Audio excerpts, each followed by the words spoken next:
All right, Reish, confession time. We'll call this one Confession of a PR Pro who owns a marketing agency and yet is really bad, like seriously bad about her own PR. All right, well then, if you're going to be that way, then I'm going to take it over for you. You need to be shouting it Please from the do. rooftops. You've got a huge event coming up. So I'm going to be your PR pro. So let me get into PR pro phase. Folks, you're going to want to get your tickets now to see our very own Julie Holton MC the breakout stage at Startup Grind Global 2024. It is a literal who's who in startups as the world's creators, community of founders, innovators, all coming together in Silicon Valley. Well, the true headliners, Reish, the speaker lineup is incredible. We have Gary Tan, Jack Altman, Emily Chang, companies like OpenAI, you might have heard of them, Zapier, Notion, Coinbase, Poshmark. It's seriously going to be an incredible speaker lineup. I'm really excited to be emceeing the breakout stage. It's just going to be a really fun event. Startups need to be there. Yes, this is fantastic. And your team, M Connections, event partners, you're leading all the media coverage for this, right? Which is why I haven't done any of my own PR to say that our local folks from Lansing, local to me, in Lansing, Michigan, Grand Rapids, Michigan, we have Startup Grind chapters all over the country. We have many of them in Michigan, heading out to Silicon Valley. But what I'm actually really excited about today, as far as today's episode is concerned, is kind of talking about what we typically think of tech in Silicon Valley, and actually a really growing and thriving tech hub that's not in Silicon Valley. It's actually here in my home state of Michigan. But Reish, when you think of Michigan and you think of technology or just industry in general, what do you think of? Okay, honestly, when I think Michigan, in this order, more than likely, Wolverines, Go Blue. Pistons, and of course, cars. That's your former ESPN sports anchor background right? coming out. Sports comes out number one. Everybody else is like, no, auto industry comes on. No, for me, sports is number 1, 2, and 3, and then we hit auto industry, and then of course politics. But that's a whole other conversation. Yeah, we won't talk about politics today. But if you think of the Motor City, Detroit, the auto industry, when you think of Michigan, then think about this when it comes to the evolution of the auto industry. We've got autonomous vehicles, we have AI, we have this whole electric vehicle, evolution happening right here in Michigan. And not just the auto industry, but Michigan is actually a growing hub for IT, cybersecurity. If you think of Duo Security, for instance, out of Ann Arbor, Doug Song and his team founded there.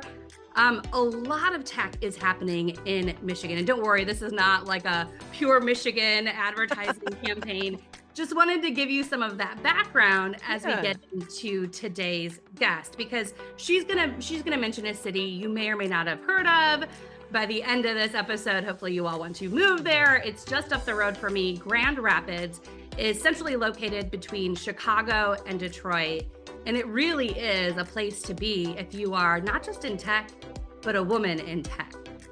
Oh, this is great. So now that you have the map in your mind and the background, let's dive in. Think Tank of 3 starts right now.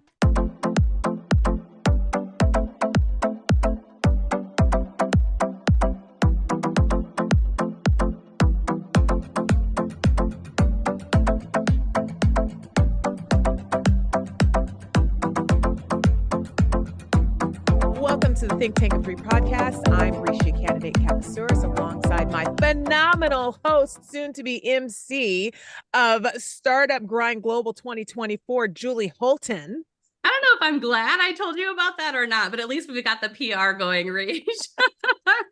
Our third today, I am so excited to introduce. She is passionate about all things women, but especially women in technology. Jennifer Wangler is the Vice President of Technology at The Right Place in Grand Rapids. She works with national and international IT and tech companies. She also serves as Director of the Technology Council of West Michigan. And she has a super cool event coming up that I'm going to let her tell us about. Jennifer, welcome to the show. Yeah, thank you for having me, Julie Reese. It's a pleasure. It's wonderful having you with us. So, you've spent your career supporting entrepreneurs and the workforce in one way or another. And over the last decade, as we just mentioned, you've been focusing in on technology. Now, a big part of that focus being women, because surprise, not women can do IT too. What led to this point? Why are you passionate about lifting up women in technology? Yeah, great question. So, a couple years ago, let me start back. About 10 years ago, we brought together a handful of leaders in running technology councils in West Michigan. We started as a peer-to-peer organization. So, really, business leaders coming together to support each other in building their teams and their companies in West Michigan, quite frankly, with a passion far beyond the companies that they lead or even the technology that they represent. And so a couple of years ago, they approached me and said, Jen, we have these amazing women in our organizations. We're getting ready to retire, and we want to be able to elevate them into leadership spots. And so we last year launched our first, we called it Onward Michigan. So it was an opportunity for women to come together and talk about the unique challenges that they face and the successes that they were seeing in the STEM field, in leading technology companies. And so fast forward to today, we have expanded to a full day dedicated to talking about not just the challenges, but the successes that they're facing and meeting with their peers in the industry to talk about best practices and meet with other women that are leading tech companies in West Michigan.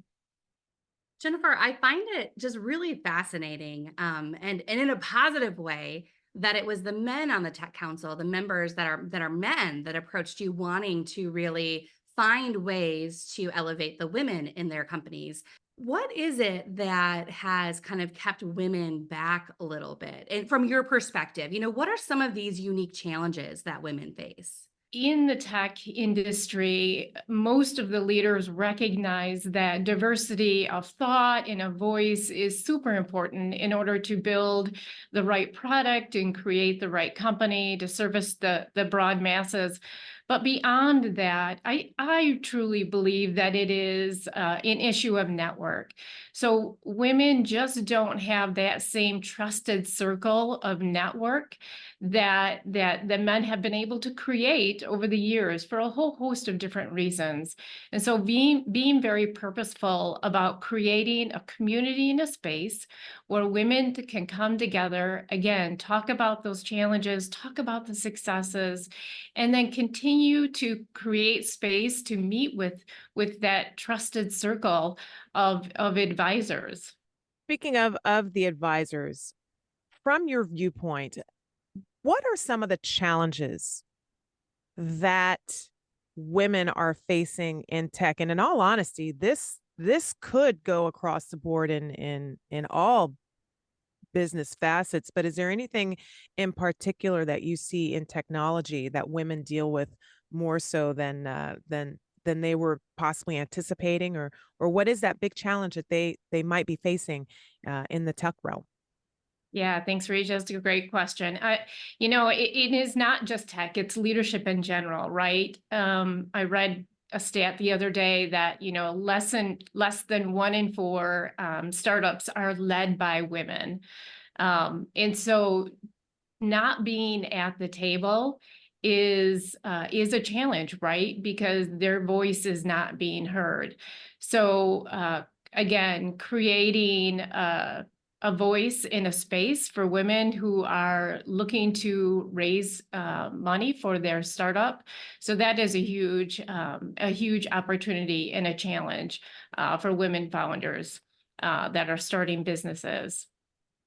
It's never lost on me. And Risha, I always wish you lived closer for this, but whenever I get a group of women together, just girlfriends, for a girls' night, I held a Galentine's night in February, and I decided to invite, a handful of my girlfriends, And then I had each of them also invite someone. That way there was, there were people that I would know and also selfishly people I wouldn't know. But I wanted to kind of take this circle and expand it and have kind of, a plus one in this circle. And we ended up with this really, diverse group of women. It was really fun, of course. But what really shouldn't surprise me is every single woman in this room, like literally at the dining room table, there were about 20 people. Every single person is a leader. Many of them are entrepreneurs. A couple of them are startup founders. We had some kick-ass nonprofit executive directors. Every single woman in some way in her life has really done something incredible. And then all of the texts that I got after that night, it was like that night was really fun and amazing, but the real connection started after that. Women who didn't know each other, who were asking for each other's information and wanting to continue what had essentially started that night, the connections that were built and extend them, after that night. I've been asked countless times, like, when's the next event? And this was just a gathering of girlfriends, if you will, not an actual, official networking type event. Jennifer, what you're doing is taking that Galentine's night and, adding in all the steroids to really make this an incredible experience for the women in your community. Tell us about this event that you have coming up and where the idea came from to bring women together, especially a large group of women who are not already connected with one another. Yeah, the idea really came from, again, from those men that approached me looking for the opportunity to elevate women within their organizations into that C-suite or that leadership position. But Go Beyond really is a full day experience dedicated to talking about the opportunities and challenges and successes that women are facing, not just in the STEM field, but in leadership in general. And then the opportunity to create that trusted circle to continue those discussions beyond that day. So the morning, we'll kick off the morning with AG Collaborative, who will be leading us through an empowering event around leadership in women in STEM. They actually studied under Brene Brown, so really excited for that morning. And then we'll treat everybody to a wonderful lunch. And then in the afternoon, we'll kick off with our keynote speaker, Ms. Shannon Cohan. If you've not met her, she's amazing. She is the founder of an organization called Rockstar. She founded Rockstar Brunch here in Grand Rapids. And then we'll end the day with what I'm calling a mastermind experience.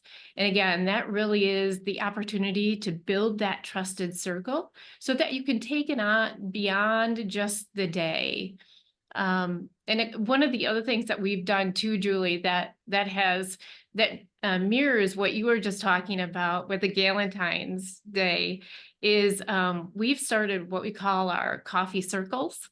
And so we hold these once a month, and it's just an opportunity informally to get together with other women that are leading tech companies or mid-career in their tech journey.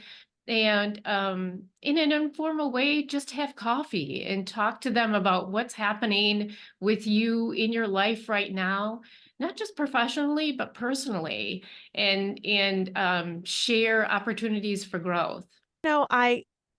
I was just thinking, we do things like this. We have our Galentine's nights. We have our monthly coffee thing or our monthly whatever you want to call it. We have our conferences that are geared towards women. And I can imagine, men on the other side saying, we don't have some men's conference to do, whatever, and we're not having, why do you guys need this special whatever weekend thing, blah, blah, blah, blah, blah. And I think to myself, yeah, but when the whole world has focused on you the whole time, when it has been your your oyster in your space, you haven't had to do that. You go to the golf course and don't think twice with those people you are making connections with. Talk about the importance of having something like this, because for the very fact that it's second nature for men, right? Yeah, absolutely. Absolutely. Yeah. And just again, that trusted circle, that network. I cannot tell you the number of times, and I'm a consultant. I work with tech companies. The number of times I have team members come up to me and say, "Hey, Jen, we've launched this new company. We launched this new product." And I talk to them about, I'm like, that's great. How did that happen? How did you find funding for it? Well, we just reached out to our five friends or, members on the council or what have you, to our trusted network. And we were able to raise some dollars and put this product out. It's not as easy for women. We don't inherently do that, right? And so being very purposeful about creating that community, that ecosystem, where that feels more natural to us to ask. I talk to women all the time about, ask. I know it doesn't feel organic to you or natural to you, but ask. You have this trusted circle, and this is why we're doing it. And again, I go back to, it is super important for us to create this diversity and this voice in every industry so that we are creating the best products that we can. It's interesting because I don't, this will be my opinion. I don't want to put this on you, Jennifer, but, I think that personally, looking at the women in my life, I think we have slightly different tugs on us still that men do. Won't get into the patriarchy too in depth. We do that on other podcast episodes, but, I really do, as a stepmom who owns a business, who has a podcast and, lots going on in my world, I do feel that pull to not do one more thing, to not have that women's group that I might really crave and really want, but that would be more time away from my family or more time away from my business, even though I know that it's going to help me pour back into my business and my family. I think that, and I'm not saying that men don't have those same pulls. I do think that our society has different expectations for men. Like when a male CEO is being interviewed for, a headline article in the newspaper, they're not asked about how they balance things between work and home. They're just asked about the headline in the newspaper. Women are always asked about how they balance things. And, so that double standard still exists. And I think oftentimes it might keep women from reaching out. There's a great group of entrepreneurs that I work with in West Michigan. And right now, this incredible group only has one female member. And we're talking entrepreneurial founders in West Michigan. And so then it becomes this chicken or the egg. There's only one woman in the group. And when part of the focus is being able to be open and share experiences and keep that confidentiality, even I would think, gosh, are these guys going to relate to some of the home life challenges or the balance challenges that I have? Yeah. And so how do you recruit more women into a group where there's only one woman? And so, I think it's part of this evolution that we're continuing to see. It's such a slow process, Reischea, as you said, to take this man's world that we all live in and adjust to have it be balanced. I can't wait for the day when we don't have a need necessarily for like women only groups. Mhm. What do you guys think? Yeah. Well, it's interesting what you just said there, Julie, because I literally just read an article. It was either last week or at some point last week or late the week before. And it was a father who, because of the schedule with his wife, it was easier for him to take his young kid to preschool. And it was interesting because he was talking about the cliques, which I know about, the preschool cliques of parents. And the fact that I want to say that he was part-time remote and then part-time would go into office depending on the day. But he said since he's taking his kid to preschool, he'd wear like the sweats and a t-shirt and whatever. And all of these assumptions were dumped on him about who he was. Oh, you're filling in for mom. So we do it too. We do it as Yeah. women too. We put these labels on people without even thinking twice. And I too look forward, Julie, to that time when it's just who is this person? We need to get that person, which makes me want to circle back to you, Jennifer, about what Julie had said earlier about the fact that this group of men had reached out to you, because at the same time, we're not trying to say we don't need the help of our men. Of Oh course we gosh. do. We all Yeah. need the help of all of us together. So Yeah. can you also talk about a little bit about how it felt that basically they they opened up their eyes Yeah. and said, we need to be an ally, and they Mhm. reached out to you to do that very thing? Yeah. Yeah. Thank you. Yeah, it was very empowering. They again, as tech leaders, they all recognize the need for a diverse workforce, for a diverse team, and in thought and product. It's just inherent in what they do. Um, I want to go back to, you had mentioned something about kind of all of the challenges that women face.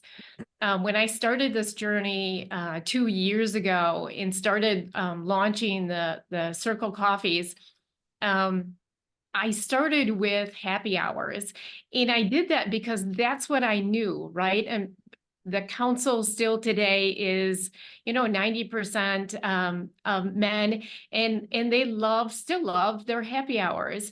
And so I was challenged with finding women to join us at our happy hours, because they wanted to get home after work. They wanted to be present with their children for dinner or for the sporting events or those different things. And so I realized that I was using a model that I built for the men of the council, and it didn't work for the ecosystem that I was trying to create. And so that's why we shifted to the coffee circles. And even those can be a little bit challenging. So we find ourselves bouncing between coffee circles and lunch and shifting it up. I just thinking about that, even I've had to learn about this culture and this community that we've created, and being diverse in the way that, in my approach, in putting a product in opportunities on the table that serve everybody.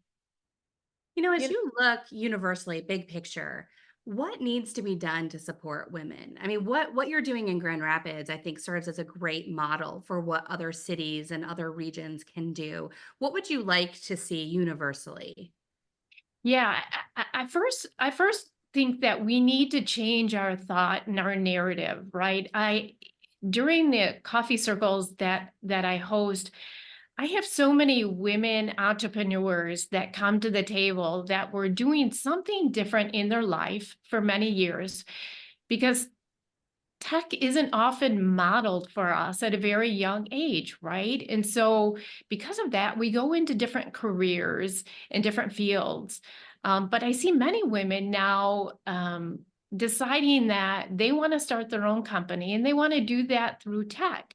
But they still come with this narrative that they are not a tech leader, that they're an entrepreneur, but they're not a tech leader. And I don't see that in the men. And so because of that, they're restricting their opportunities to grow and be a part of other ecosystems. So we need to change that narrative, right? So I have a young lady that worked in the insurance industry forever. And she decided that she was going to use tech to launch a platform that enables people that were in terrible, horrific car accidents to be able to find service providers in a different way. And so she is a tech founder. She's a tech leader. I have others with very similar stories. So number one, we need to change that narrative. We need to dive deep into our K through 12 schools and start to create opportunities to mirror tech for young girls, and create an opportunity for them to engage with other tech women leaders so they can see themselves in those particular roles. let's build on that a little bit. What changes or advancements are you really excited about? What things are you seeing that are advancing the very things that you are currently talking about? Yeah, thanks, Reese. Let's talk about our 10-year tech strategy because I haven't hit on that. So 2 years ago, the Right Place set out on a bit of a virtual journey to study other cities that were similar to Grand Rapids. And what we found are that those cities that were had tech as their leading industry, but were really looking to become a tech hub, that they were light years ahead of others in job creation and creating that culture. And so we launched a 10-year tech strategy in collaboration with many of our community and business leaders in Grand Rapids. And so we aspire to create another 20,000 tech jobs in the next 10 years and really elevate our tech workforce. And we're going to do that through a multi-pronged approach. Digging deep into our K through 12 schools, and again, creating those opportunities to educate both our stakeholders and our teachers and our parents about tech careers and tech opportunities, especially for young women. We're going to do that through our university settings by creating an opportunity for those women that happen to be in tech fields, or even those that are exploring it, for them to engage with other women tech leaders running companies in West Michigan and founders. And guess what? That's not just going into the CS programs, it's going into the business school and talking to them about starting tech companies.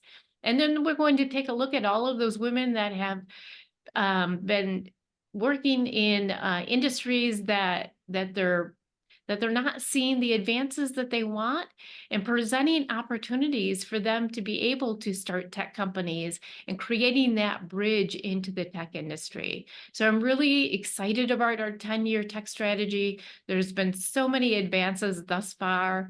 And yeah, I think that there's a lot on the horizon for us.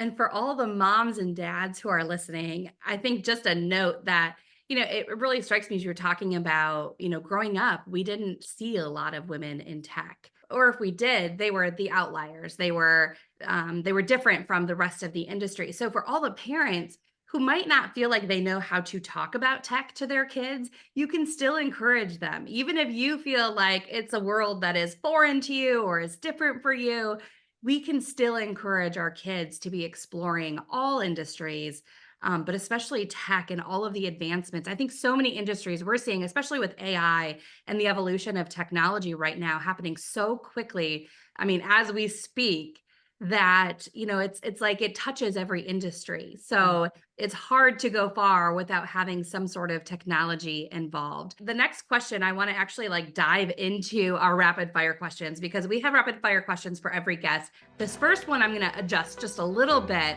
because I want to hear, what is one piece of advice that you would give to young women who are aspiring to have a career in tech? Yeah, I would say, reach out to organizations like the Right Place that are working on a 10-year tech strategy.